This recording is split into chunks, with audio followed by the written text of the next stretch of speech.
and welcome to Spotlight on the Arts. I'm Sherry Uppin, and it's no surprise that musicals make up a big part of the theater experience. Everybody loves a musical. But how does it all come together, and how is it evolving? These are the kinds of questions we will be exploring today. But first, let's meet our panel. Bill Hirschman is an arts journalist and a founder of FloridaTheaterOnStage.com. Mr. Andy Rogo is the artistic director for Island City Stage and has directed more than a few musicals in his life. Karen Stevens is an award-winning actress gracing the stages of South Florida. And our special guest today, here to answer all our questions about music, is Caryl Fantel. Caryl is a musical director, a Carbonell winner, and two-time Silver Palm recipient with over 25 years of experience working in theaters and concert halls all over the United States. Welcome to the show, Caryl. Thank you, Sharon. We've been really looking forward to this. Thank you, me too. Everybody loves you. Oh, thank you. Tell us, what does a musical director do? That is a really packed question. Yes. There are so many things. It's really a fluid combination of creative, technical, and administrative duties that most people have no idea what all is involved in what a music director does. And thank you for having me to explain some of that. On the creative side, we are involved with the director in the vision for the production, and we are involved from casting to hiring musicians, to determining what orchestration is used, because not always can theater companies afford the full orchestrations.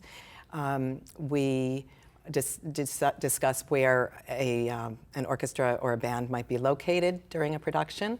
We discuss scheduling for the cast, for the band. We decide if there's certain attire that a band should wear. Are they singing as part of the show? We work with the sound designers and discuss what needs to be brought out at certain points in the production. We make sure that everybody's happy on stage and in the pit so that everyone gets to see and hear what they need to hear. And then we conduct a show typically, and we are at every rehearsal and every performance because we play the rehearsals, we play the music rehearsals, we play the dance rehearsals, we play a lot of the rehearsals where the staging is going on for the scenes, because a lot of times we have music underscoring scenes. So there's a lot that needs to be brought together to make the show appear seamless. Is it a collaboration between you and the director? Do you find that that's Hopefully. most important? Yes, it or should be. Do many directors just say, Caryl, okay, now it's you? Everyone works differently. So part of what we do is human relations and knowing how each director likes to work and what their priorities are and what their way of working is. So it's different on every project. What about working on interpretation with the performers? A very wise actress, Angie Radosh, who is a good friend of mine, told me that every song is a mini play. And I truly believe that. And so in the work I do, I make sure that the storytelling is front and center. Because if the audience doesn't feel something and understand what the character is going through, then you could have the most beautiful voice, but if you're not telling the story, then what's the point? Give an example of that, a specific example, so people see what you're talking about. What would you do as a musical director? I talk about the arc of a song. So I ask in rehearsals, where are you at the beginning as the character? Where are you at the beginning of the song? Where are you at the end? Because it can't be the same. And what is your journey? And how does that manifest itself in what you and she do? We discuss what the intention is with every phrase, so that there's a backstory and an intention behind everything that is being sung. So on the flip side of that, you and I have had the pleasure of working on a couple workshops of new musicals. So where I as director might work with the playwright on character development or structure of the plot or whatever, do you work with the composer to say, the phrase of this isn't quite working, or you have a rest here where maybe there shouldn't be one? Do you do that work with the composer? In new musicals, I definitely do. I work on a lot of new musicals, and I find that really thrilling and challenging. And that's the future of our art form, so I love encouraging new writers. And absolutely. But all of this is only under the guidance of the director. It's ultimately the director's vision, but I do like to explore the motivation and the direction with all the performers. Caryl, I asked you a question, and you and I have worked together many times. Yeah. And what I love about you and working with you is you always keep your options open, because we do a lot of established musicals. So the question is, should we do it exactly like we heard Julie Andrews do it? But what I like to do, and you go along with that, and yet you're structured and you keep us on track, is to give the artist his or her interpretation. And that's what makes you good, because there's a sense of freedom that's nice, and yet you're very structured. Thank you. I do like to allow every artist to bring themselves to the project. So when we get started, I like to explore what that artist feels is happening in any moment, and go from there as the starting point. Obviously, we have a roadmap on the page, which is what the composer wrote, and we always try to honor that and be true to that. But there are variations in phrasing and changing notes. Maybe a key doesn't work for someone, just because something was done a certain way for the first Broadway production doesn't mean that that's the way everyone is going to do it forever and ever after that. So, there is a certain amount of interpretation that goes on. And then, of course, when we get our ensemble into the mix, then we may or may not have the number of people who the show was written for. So we have to, revise some certain musical parts and figure out who's singing what and who's covering what and what's most important. So there is a lot of finessing that goes on. Whenever I've had the good fortune to work with you, I'm always struck by not only your professionalism, but how knowledgeable you are, at your craft. How did you come to be such a good musician? I mean, what was your start, and how? I really admire that, because I started out as a musician, but I was kind of mediocre. I was a violinist, but I wasn't a virtuoso violinist. So I admire people who have very good music theory skills and as well as musicianship. Can you just fill us in a little bit? I'll try to make this as brief as possible. But my mom was a piano teacher, and she only played classical music, and she didn't enjoy it. It was work for her. So from the earliest memories I have, I was watching her play the piano and have students in our home. And as soon as they would leave, I would literally climb up on the piano bench and try to imitate what they did. And as soon as she started to try teaching me, this is the famous story, I pushed her hands away and said, I know, I can do it myself. So she said, this isn't going to work, I'm going to send you to someone else. And she sent me to a teacher who played what was called at the time pop music. And I enjoyed what I played, and she enjoyed listening to me, and she enjoyed that I was enjoying the music, and she really never played again after that. But I grew up surrounded by music, and my dad was involved in community theater for years before he was tapped Became a celebrity. Yes, he was he had a TV show. He was a syndicated TV celebrity. His TV show is Mr. Food, and so he was able to combine his loves of food and performing. And I used to go to organizational events and play for him and sing duets with him, and then there were groups in our area who would create their own shows using established music. So at about 11 or 12, the writers of these shows would plunk full musical scores in front of me and say, play that. And I just did. Wow. So that's all I knew. I just grew up playing whatever people would put in front of me. And when I went to, I did it all through school and went to college and thought I was going to be a business major and a music minor. And the first night when I went to the open house for the music department and spoke with one of the professors, he said, well, you do play piano and you've played for all these groups, and let's meet and I'm going to show you some music to play. So we met at his studio and he just put everything in front of me, from West Side Story to classical things, and I just played it.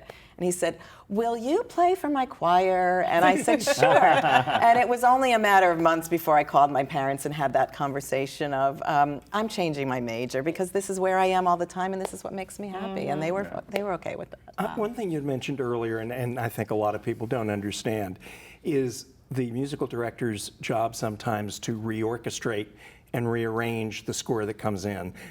Which, first of all, most people don't know there's a difference between orchestration and arrangement. Yes. So, one, I'd like you to explain that to people who don't realize that. But also what a musical director in a local theater does when she gets something that has 20 instruments in there and it's got to bring it down to 6 or 5 and still keep that sound that people grew up listening on original cast albums. How do you do that? That is a huge challenge for those of us who work primarily in regional theater.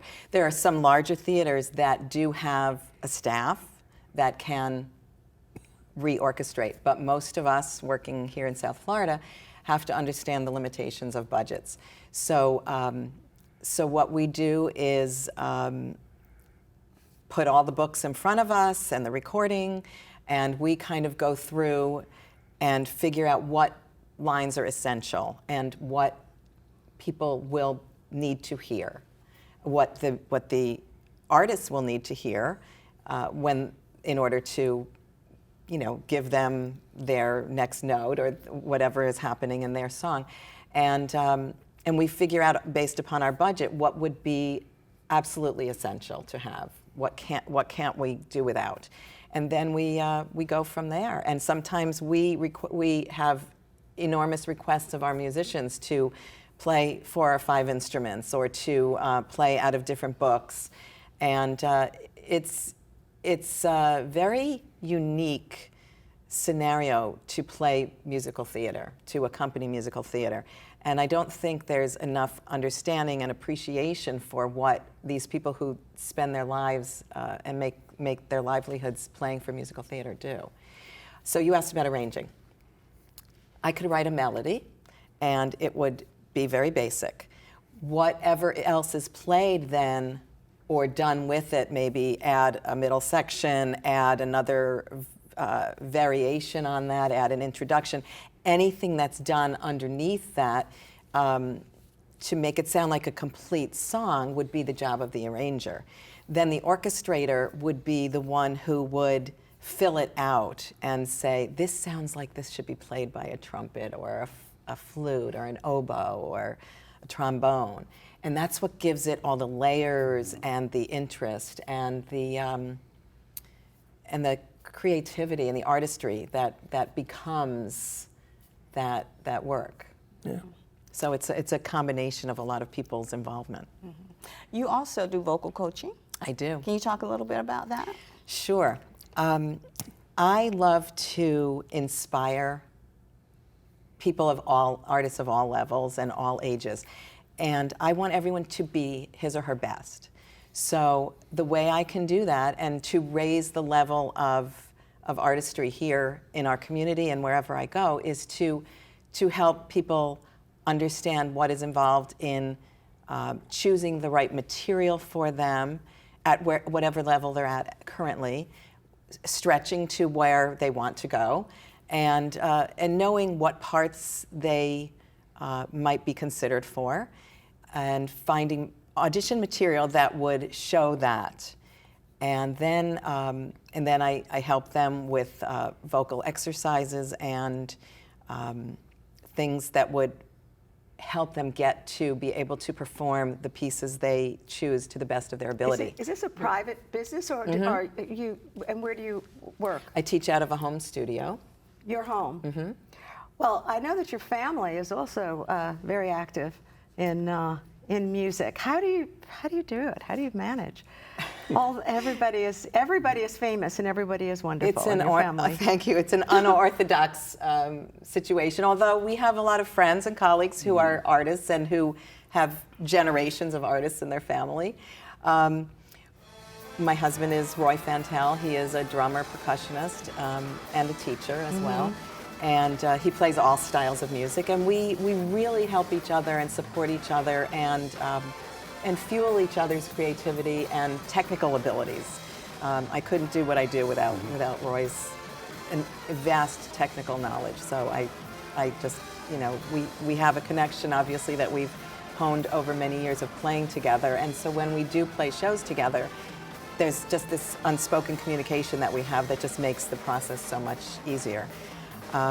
Our daughter, Alyssa, is an actress now in Chicago. And a wonderful actress as well. Thank you. She grew up in the business. And so at least she's gone into the business knowing what the challenges are and knowing that it's a very unusual lifestyle, and there are no guarantees. You're not going to a 9-to-5 job. You have to make your own opportunities, and you have to be as skilled and proficient as possible and have as many tools in your toolkit as you can, because that will keep you working. Do you find that some of the young people you coach come in, wanting to sound just like what they heard on an album or what they've seen on American Idol? How do you get them past that? Absolutely. Well, the one thing I say in my workshops is, Broadway, so many people come into my studio and I ask them, so what do you want to do and where do you see yourself in 5 years, 10 years? I want to be on Broadway. That's the most oft heard answer. And I say, that's terrific. Broadway is a goal, not a career. And I tell them that very few people perform on Broadway every day of their lives for their entire career. So we talk about what can you do to get there and what will you do after you maybe get there. And then I try to just explain that this is a lifestyle and a business. So we talk about how to make that happen. Do you find people that you're working with, I know Jenny Hacker, the actress, talks about who is a brilliant sight reader, but she says that a lot of people she works with can't read music. Do you find that you're working with people in musicals who in fact can't read music? Do you do like a Wally Harper, Barbara Cook kind of thing where you have to work with them that way? Nowadays people use recordings to learn their parts, but let's say you're working on a new musical or you get a callback and you have a night to learn something. I encourage all musical theater performers to learn to read music, or to at least learn enough about it so they can get by. And to that end, because I do work on so many musicals and I want more musicals to be developed here in South Florida, I finally decided after this summer doing a new work, that I'm going to start offering workshops for small groups in my home studio to teach people how to read music and to sing in an ensemble, because I want to raise the level of musicianship in an affordable manner, for our community. So I'm hoping that that's going to help attract more composers and writers to bring their works to South Florida. That's a great idea. So the new things excite you, Yes. new and things in the Yes, forefront. absolutely. Now, I heard and read, I haven't seen them, but I know I will, the Victory Dolls. Now that's totally new. I mean, it's an older idea, but it's new. I mean, what a great thing. Did you think of it? How did that come about? Kevin Barrett came up with this idea because it's actually been, it is a thing in different parts of the country, having groups of female trios who sing Andrews Sisters and 40s music. So the tight harmonies and the live band backup is just very exciting, and we have so many people of all ages, but especially older residents in South Florida who just respond to this music and know it and love it. And we have a phenomenal group of South Florida women who comprise the Victory Dolls, and we're performing all over the region. How do you get them all in one room? So It's many not easy. working actors. It's not easy, but we make it How many work. band members are there? Right now it's a trio of piano, bass, and drums. Started with Rupert Zawinski and Roy Fantel, who we work together a lot, and we just have a great camaraderie and connection. But we will be using other musicians as well, and a number of female performers, because everyone is busy. So there are enough people. Understudies or people Well, who are... we have enough people to draw on now when we get called for gigs, so that if one person isn't available on, who does a certain part, we'll have another person. So you'll be seeing us a lot. Oh, great idea. I've got to ask about the nasty business. Yes. One of the things most people don't realize is when they go to see a show with tracks, that the musical director indeed has a great deal to do. Would you talk to people a little bit about what happens with the vocal work that you do, the changing of the tracks itself, going, I think we need a break here, that it isn't we just press a button and it goes. Talk a little about that. The first thing I want to say is that when people go to the theater, they have plunked down a sizable amount of money to have a unique experience. Every time we go to the theater, we are seeing actors on stage live in the moment, reacting, and how they came in that day affects their performance. How the audience responds affects their performance.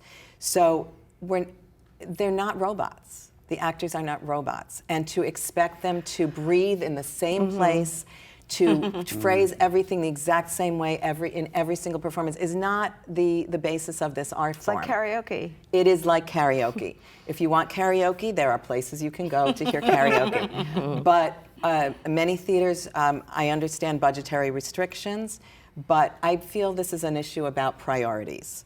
And if we care what the show looks like and what people are looking at on stage, we should care as much, if not more, what it sounds like. It is a musical.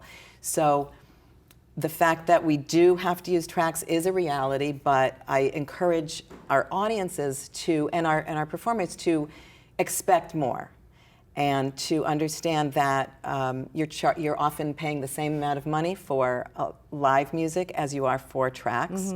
And we are talking about affecting livelihoods of career musicians and of actors who don't perform the same way every time. If I was doing a performance this weekend where someone wasn't feeling well, we had a live band, we were able to cut a verse, the audience didn't even know about it. You could not do that. I've been at performances where a cue is given, the music starts, and the tracks were already there before the actor was there.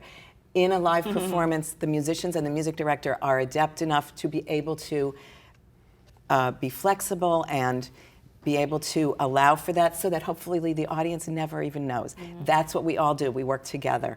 So let's keep let's live. keep So live how, music. How would you recommend that musicians work with producers to make it more affordable to have live orchestras?